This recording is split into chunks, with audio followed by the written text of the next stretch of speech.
kami. Betul kawan-kawan? Nah, Aceh sekarang sudah 15 tahun damai, tapi rakyat Aceh masih belum sejahtera. Di mana pemikiran pemerintah Aceh?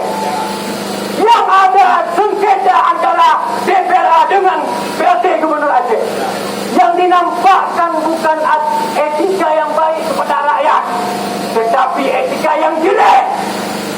Bagaimana pemimpin Aceh yang ke depannya? Maka oleh karena itu 15 tahun damai Aceh, rakyat Aceh masih belum sejahtera. Anak korban konflik, anak yatim, fakir miskin, di mana akan mereka? Di mana biaya siswa mereka yang dulu dijanjikan anak korban konflik dikasih biaya siswa, tetapi sekarang tidak ada untuk mereka? Di mana pemikiran pemerintah Aceh sekarang? Apakah mereka hanya memikirkan sekelompok orang atau 2 orang pribadi mereka? Atau jangan-jangan pemerintah Aceh ingin memperkayakan diri? Sepakat kawan-kawan?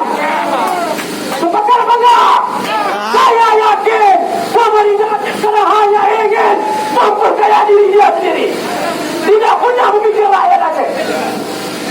Kalau mereka memikir rakyat Aceh, tidak seperti rakyat, tidak mungkin rakyat seperti ini. Bapak BLT, turunlah, turun jumpai kami. Ini rakyatmu, Pak. Pak, ini rakyatmu yang ingin menyampaikan aspirasinya kepadamu, Pak. Pak,